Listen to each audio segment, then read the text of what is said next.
Comment le sport de combat va te permettre de gagner en confiance en toi. Salut, c'est François, facilitateur d'émotions positives, et je suis très heureux d'être avec mon coach, mon pote Guillaume Bernard, pour parler de confiance, de sport de combat et de SOC. Donc dans cette vidéo, on va te dire à qui s'adresse le SOC, qui peut faire, qui peut pas faire, quels vont être les résultats si tu pratiques par rapport à cette activité qui peut vraiment changer ta vie. Et je vais laisser la parole, je vais laisser Guillaume se présenter et nous dire un petit peu qui il est et qu'est-ce que c'est que le SOC. Donc, Guillaume Bernard, j'ai commencé la pratique des sports de combat il y a maintenant près de 40 ans. Je viens d'avoir 46 ans pour longtemps, donc autant vous dire que c'est ma vie. J'ai Au départ, mon parcours était plutôt un parcours classique sur des arts martiaux traditionnels. Et un jour, j'ai rencontré une discipline de pugilistique, la boxe irlandaise, qui m'a fait m'orienter plus sur des sports de combat, donc la différence entre arts martiaux et sports de combat. Et à partir de là, j'ai commencé à évoluer, moi, de mon côté, sur différentes techniques et sur une forme de corps qui m'était propre. Ayant eu un parcours pendant quelques années en arts martiaux et basculant sur les sports de combat, j'avais une forme de corps qui était un peu particulière, si bien que quand j'allais dans un club, on me disait, un club d'arts martiaux, on me disait que je n'étais pas pratiquant d'arts martiaux, mais plutôt un boxeur. Et quand j'allais dans un club de boxe, on me disait que je n'étais pas un boxeur, mais plutôt un pratiquant d'arts martiaux. À partir de là, l'idée de concevoir ma propre forme de corps a commencé à germer. Et au fur et à mesure, ça a pris plusieurs évolutions, plusieurs orientations, jusqu'à arriver à ce jour au SOC.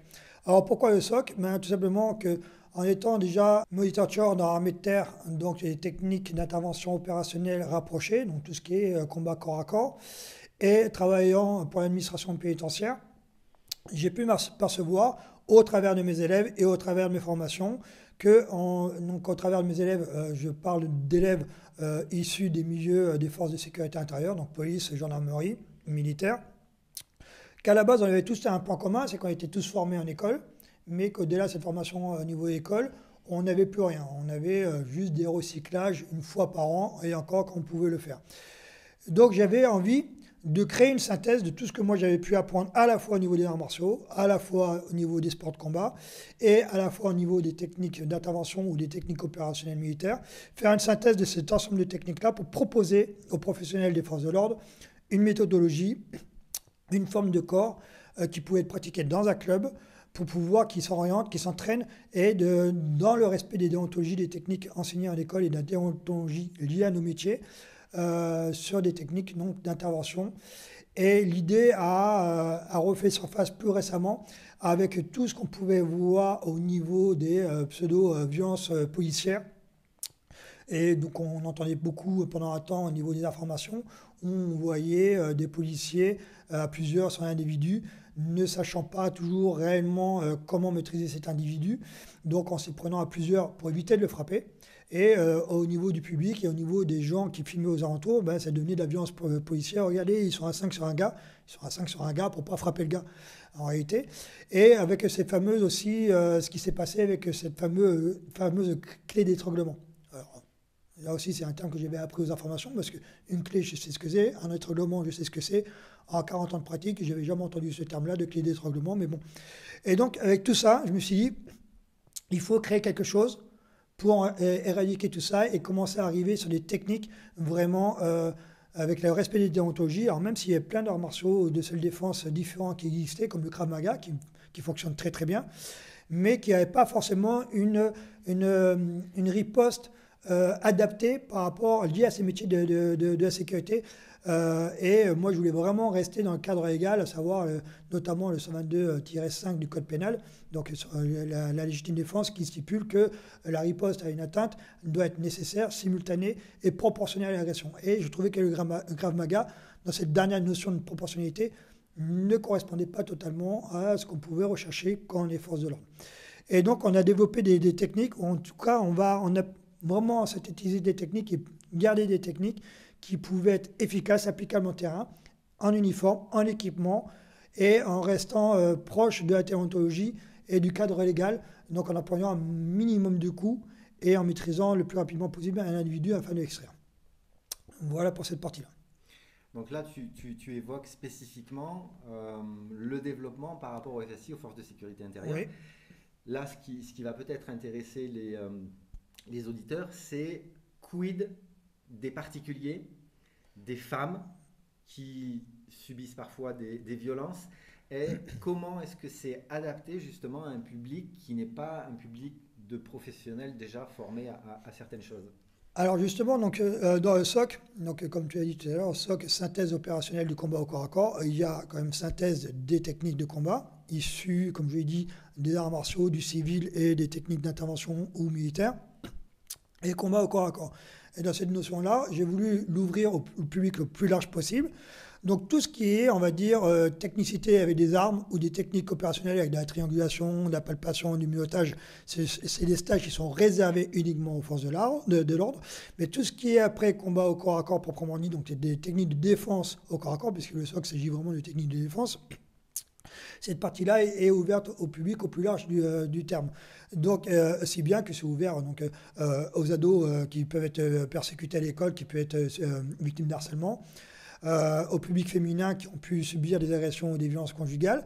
Et à ce titre-là, on est en partenariat avec le groupement de gendarmerie de l'Ardèche, dans lequel on intervient plusieurs fois par an sur les journées de lutte contre la violence conjugale, où on intervient pour enseigner aux victimes des techniques de défense sur des situations qu'elles auraient pu vivre. Et au public lambda, tout individu qui désire apprendre à faire du sport, à se renforcer physiquement, mentalement, et prendre un peu de confiance en soi, pouvoir faire face à une situation et apprendre des techniques qui pourraient, je ne l'espère jamais servir, mais le cas échéant, qui pourraient leur permettre de pouvoir prendre de la distance et pouvoir se défendre sur une situation conflictuelle, voire dangereuse. Alors là, tu as dit on peut un peu gagner en confiance en soi. Moi, je pense qu'on peut gagner beaucoup en confiance en soi. Est-ce qu'il y a un public qui ne peut pas avoir accès à... Le public trop jeune. Un public trop jeune? Ouais, un public trop jeune, parce que les techniques qu'on va enseigner ne sont pas des techniques destinées à un public trop jeune pour des raisons tout simplement morphologiques de construction au niveau de l'ossature. Hein. Il faut quand même pouvoir supporter des projections, supporter des techniques de clé. Et puis, je ne veux pas inculquer une situation de violence à un public trop jeune et ne pas leur mettre dans la tête qu'ils peuvent être plus tard éventuellement victimes d'une situation. Donc, c'est plutôt destiné à un public adolescent et adulte. Voilà. Ok. Spécifiquement, comment se passe, alors là je parle de grand public, entre guillemets, comment se passe un entraînement, comment ça se déroule, est-ce que voilà, sur la partie physique, comment ça se passe tout ça? Alors les cours sont adaptés en fonction du niveau des personnes qui viennent nous voir. Et chaque entraînement va commencer par une prise en main, ce qu'on appelle la prise en main, donc la présentation, on voit à peu près le niveau de chacun, s'il y a des blessés, pas de blessés. Et à l'issue de ça, on va faire un échauffement articulaire. Suite à cet échauffement articulaire, on va faire un échauffement général, un échauffement spécifique par rapport à la séance du cours. Et après, on va faire les techniques proprement dites. En fin d'apprentissage de ces techniques-là, on va les mettre en situation pour des exercices de synthèse. Et à l'issue, les cours se terminent toujours de la même façon, par du renforcement musculaire, squat, abdos, pompes, gainage, faire état des lieux et voir état d'esprit dans lequel se trouvent les personnes à l'issue du cours.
et on va développer un réflexe conditionné à force de travail. Donc on va vraiment travailler sur du réflexe et sur l'explosivité. Et cette explosivité-là va naître du réflexe. Donc du coup, moi je parle de réflexe dans la notion vraiment, on ne va pas réfléchir à la technique. Si bien que dans le SOC, en réalité, on a épuré vraiment de techniques, on a très peu de techniques, on n'a que des techniques qui vont fonctionner sur des situations bien spécifiques. Et on ne va pas, par exemple, sur une technique de coup de poing, vous enseigner 25 façons de défendre sur un coup de poing. Si un jour on doit arriver à se défendre sur un coup de poing, on va hésiter parce qu'on ne saura même plus quelle technique employer. Donc nous, on a épuré vraiment au niveau des techniques. Sur un coup de poing, on a une riposte, point barre. Et par contre, on a sélectionné des techniques qui fonctionnent vraiment bien systématiquement à partir de réflexes naturels. Donc ça devient très réflexif et très rapide. Donc dans cette notion de réflexion, de réflexe et de rapidité vient la notion d'explosivité. Imaginons donc une personne, peut-être une femme ou un homme, mais qui voilà, qui se sent pas en forme physiquement, qui a vraiment envie de se sentir mieux. Qui a envie justement d'apprendre tout ça. Est-ce que c'est quelque chose qui va être assez progressif ou est-ce que lors des premiers entraînements déjà on va aller un petit peu comment va se dérouler en fait le processus d'apprentissage? Comme je le disais tout à l'heure, donc on fait un premier état des lieux au départ quand on fait la prise en main. Donc on sait à peu près quel public on a à faire. Et à partir de là, donc on va sonder le public. Et à partir de là, les entraînements vont être de manière très progressive. Ils vont être étalés sur l'année. Il y a un point qui est fait sur l'année et qui est évolutif. Le SOC n'est pas un sport de compétition. Donc on n'est pas en compétition avec personne. On est juste en compétition avec soi-même. Il suffit juste d'être vrai avec soi-même, d'aller au maximum de ses capacités. Et ce qu'on recherche, c'est quand même le dépassement de soi, mais dans la limite de ce qu'on peut faire.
J'aimerais revenir sur un point important que je vais donner des exemples.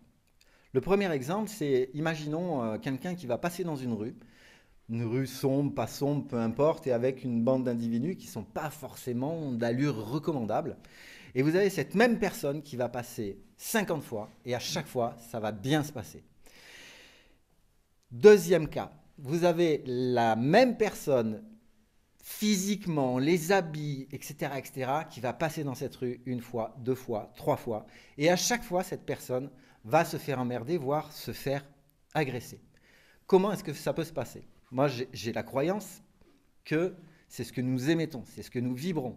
Si aujourd'hui,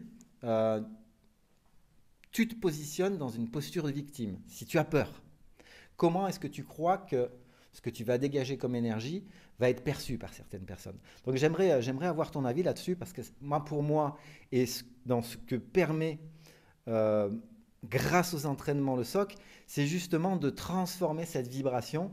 euh, et des gens qui sont mal intentionnés vont préférer aller vers quelqu'un qui sera plus une victime que quelqu'un qui est sûr de lui. Je rejoins complètement, puisque je sais pas où- Oui. je te rejoins complètement parce que en fait, son attitude, son comportement va faire qu'on va être une victime ou pas. Si dans la rue vous paraissez faible, peu sûr de soi et que vous marchez en baissant la tête, vous vous positionnez naturellement comme une victime face à des prédateurs. Et donc en fait, c'est vraiment le comportement, l'attitude, ce qu'on va euh, transmettre aux autres qui va faire qu'on va être potentiellement vu comme une victime ou vu comme une personne forte. Et en ça, le SOC va pouvoir aider, puisque d'ailleurs, on a eu des expériences, on a eu des exemples au niveau des clubs où on enseigne, de personnes qui ont été victimes d'agressions, de harcèlement, Mhm.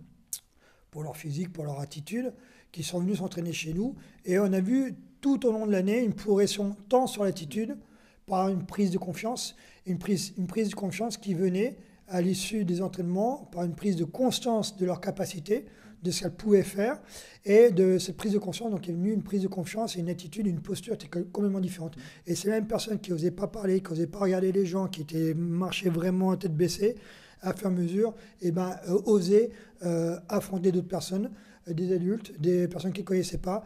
Et il y avait un discours, une attitude qui était complètement différente, qui avait été changée par rapport aux entraînements.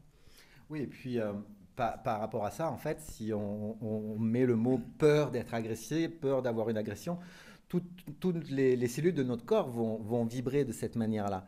Et une peur, c'est quoi? Une peur, c'est simplement qu'il y a quelque chose qu'on n'a pas encore appris.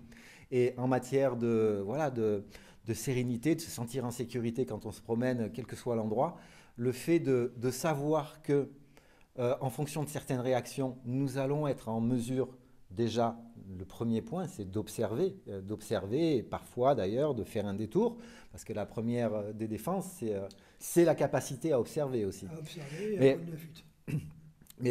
mais vraiment, moi je me rends compte à quel point, en fait, moi, ça fait ça fait combien de temps? 7 ans, je crois que tu m'entraînes.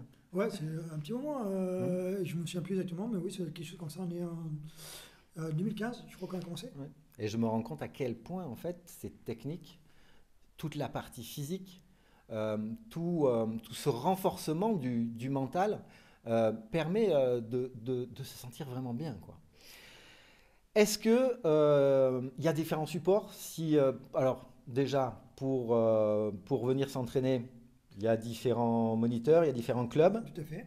Alors pour le moment, le SOC est peu développé, hein. Il est surtout présent en Ardèche, en Drôme. Mhm. On a formé récemment différents moniteurs. On a fait un premier stage de formation de Mhm. moniteurs. Donc Mhm. le SOC est en développement actuellement. Mhm. D'autres formations de moniteurs vont venir voir le jour dans le courant de cette saison. Donc on espère une ouverture pour la saison 2022 d'une dizaine de clubs en France.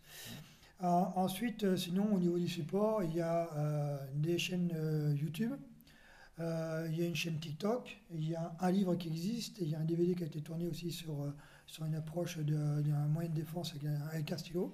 Mais sinon, vous pouvez vous procurer le livre sur le SOC, Mhm. qui est disponible dans toutes les bonnes librairies et sur tous les sites marchands. Merci à l'assistante, formidable assistante d'ailleurs. Donc le livre SOC, le voici. Un livre qui fait 142 pages, qui va reprendre sur une première partie tout ce qui est justement gestion de conflit.